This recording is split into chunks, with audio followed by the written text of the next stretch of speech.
السلام عليكم ورحمة الله وبركاته. أهلا بكم في قناة حروب وخرائط، وعودة أخرى إلى الحرب الروسية الأوكرانية. واليوم نتكلم عن حرب الهايمارس. والهايمارس هي منظومة صواريخ متطورة جدا قامت الولايات المتحدة وحلف الناتو بتسليم عدد منها للقوات الأوكرانية. ما هي آخر تطورات هذه الحرب أو حرب الصواريخ ما بين القوات الروسية والقوات الأوكرانية؟ وما هي تأثيرها على مجريات الحرب في أوكرانيا؟ وما هي الإجراءات التي اتخذتها روسيا لتقليل تأثير هذه الصواريخ؟ كل ذلك سنناقشه إن شاء الله خلال هذه الدقائق. أولا، يوم أمس وزارة الدفاع الروسية تقول أنها تمكنت من تدمير 4 منصات إطلاق صواريخ هايمارس في شرق أوكرانيا، 2 في منطقة أو قرب قرية مالو ترانوفكا، ومنصة مع مركبة تحميل للعتاد قرب قرية كراسو أراميل، والمنصة الرابعة تم تدميرها بالقرب من كوستانتينوفكا. وسنلاحظ هذه المناطق من خلال الخرائط لكي نفهم ما هي التكتيكات التي اتخذتها القوات الأوكرانية لاستخدام هذه المنصات، وما هي الإجراءات المضادة للقوات الروسية من أجل تأثير هذه الضربات. وبنفس الوقت وزارة الدفاع الأوكرانية تقول أنها تمكنت من تدمير 30 موقع للتجهيزات اللوجستية أو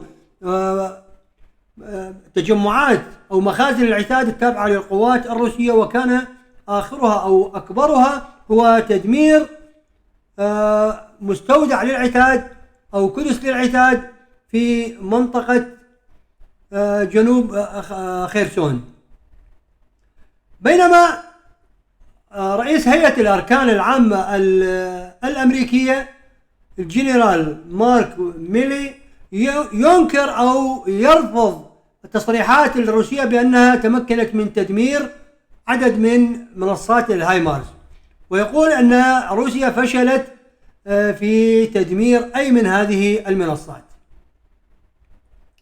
بينما وزير الدفاع الأوكراني ريزنينكوف يقول أن أوكرانيا استلمت المنظومة الجديدة من صواريخ الهايمارس وهي M270، وإنها ستغير تكتيكات القوات الأوكرانية بأرض المعركة. وماذا يقصد بتغيير التكتيكات؟ هل ستتحول القوات الأوكرانية من الدفاع إلى الهجوم لاستعادة المناطق التي سيطرت عليها روسيا، أم أنها سوف تكون من أجل استهداف أهداف روسية داخل الأراضي الروسية أو في أهداف داخل جزيرة القرم كجسر شبه جزيرة القرم جسر كيرش؟ إذن ما هو التغيير الذي سوف تقوم به أوكرانيا؟ كل ذلك ممكن أن نعرفه في الساعات والأيام القليلة المقبلة. بينما لافروف وزير الخارجية الروسية يقول أن تسليم منصات صواريخ الهايمارس من نوع M270 سوف يجبر القوات الروسية على الاندفاع داخل الأراضي الأوكرانية لتقليل خطر هذه الصواريخ على الأراضي الروسية. إذا نحن الآن أمام تطور جديد، وهو أن القوات الروسية من الممكن أن تتوغل كثيرا داخل الأراضي الأوكرانية لكي تدفع خطر صواريخ الهايمارس. وأيضا بنفس الوقت كان هناك تصريح آخر للافروف يقول أن من يقوم بتشغيل منظومات الهايمارس في أوكرانيا هم مقاتلين أجانب، أي من حلف الناتو وليس أوكرانيين. وهذا أيضا تطور خطير ودليل على اشتراك الناتو مباشرة من خلال مقاتلين له لإدارة هذه المنصات المتطورة والمعقدة. بينما صحافة أو فرانس 24 تقول أن القوات الروسية تمكنت من تدمير كدس كبير جدا جنوب خيرسون وفي منطقة المناطق الجنوبية من خيرسون، وتم تدميرها بواسطة صواريخ الهايمارس، إضافة إلى ضرب جسر على نهر الدنيبر في منطقة خيرسون، وأيضا إضافة إلى أهداف أخرى داخل الدونباس واللوغانسك. إذن ما هي منظومات الهايمارس؟ هناك نوعين من المنظومات تم الاستلام في الأسابيع الماضية. النوع الأول من نوع هايمارس M142، وهي تحمل 6 صواريخ من عيار 227 ملم ويصل مداها إلى 70 كيلومتر، وأيضا بإمكانها أن تطلق صاروخ واحد باليستي من عيار 200 أو 610 ملم ويصل مداه إلى 300 كيلومتر. بينما النوع الثاني من الهايمارس والمتوقع أن تستلمه أو استلمته مؤخرا القوات الأوكرانية هو الهايمارس M270، وهذه المنظومة بإمكانها أن تطلق 12 صاروخ من نوع 227 ملم وبمدى 70 وأيضا قد يصل إلى 90 بالنسبة للصواريخ الموجهة. وأيضا بإمكان هذه المنظومة أن تطلق صاروخين باليستيين من عيار 610 ملم بمدى 300 كيلومتر، ولكن هذا المدى لهذه الصواريخ من الممكن أن يصل إلى 500 كيلومتر فيما لو تم استخدام الصواريخ الموجهة أو العالية الدقة. وهذا تطور خطير بالنسبة للقوات الروسية لأنها سوف تكون تحت رحمة نيران هذه الصواريخ العالية الدقة داخل الأراضي الأوكرانية وأيضا داخل الأراضي الروسية. كما قلنا أن القوات الروسية تحاول أن تسيطر على ما تبقى من أراضي الدونباس وتحديدا شمال دونسك، وهذه المنطقة التي تبقت في دونسك وتريد القوات الروسية أن تسيطر عليها مؤخرا. لذلك قام الناتو بدعم أوكرانيا بهذه الصواريخ المتطورة من نوع الهايمارس، وبدأت القوات الأوكرانية بنشر هذه الصواريخ وتحديدا في مقاطعة دونسك لكي تمنع القوات الأوكرانية من السيطرة على هذه المنطقة التي تجري فيها عدة معارك سواء في سلوفيانسك في الشمال أو حول سيفريكس في الشمال الشرقي وأيضا شرق باخموت وجنوب باخموت وإضافة إلى أفيديفكا وماريانكا.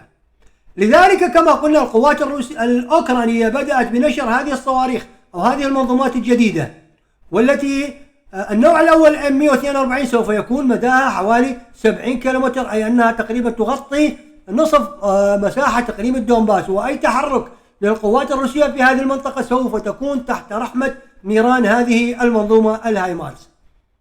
ولكن فيما لو استخدمت الصواريخ البالستية التي مداها 300 كيلومتر فإنها سوف تغطي كامل أراضي إقليم الدونباس إضافة إلى قسم من الأراضي الروسية المحادية أو المحاددة للأراضي الأوكرانية.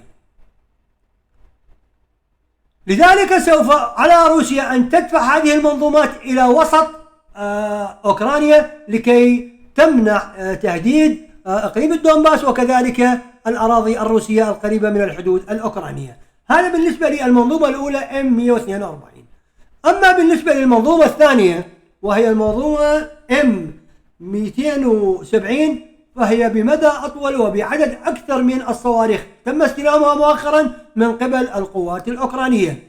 الصواريخ التي بالعيار 227 فأيضا مداها 70 كيلومتر، ولكن بالنسبة للصواريخ البالستية العالية الدقة فإنها سوف تغطي مساحة أو نصف قطر دائرة ب 500 كيلومتر، أي أن أراضي كبيرة أو مساحات كبيرة من الأراضي السوفيتية أو الأراضي الروسية عفوا في شمال شرق أوكرانيا وفي شرق أوكرانيا سوف تكون تحت رحمة هذه النيران.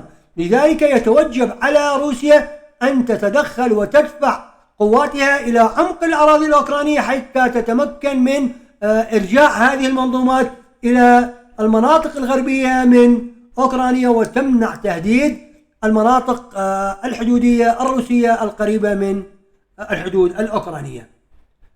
هل ستتمكن روسيا من تدمير هذه المنظومات؟ في الأيام القليلة الماضية قامت روسيا بعدد من المحاولات، وتصريح وزارة الدفاع الروسية يوم أمس تقول أنها تمكنت من تدمير 4 منظومات هايمارس بواسطة الصواريخ عالية الدقة وكذلك بواسطة المنصات الجوية أي صواريخ تطلق من الطائرات، إضافة إلى مركبة نقل عتاد لهذه المنظومات.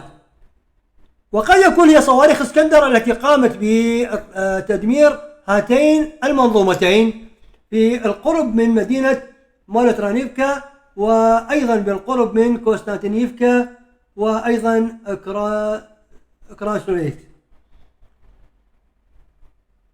إذن هل ستتمكن القوات الأوكرانية من خلال استخدامها لصواريخ الهايمارس من منع الهدف الأكبر للقوات الروسية بالسيطرة على إقليم الدونباس بالكامل وتحديدا ما تبقى من جمهورية دونيتسك؟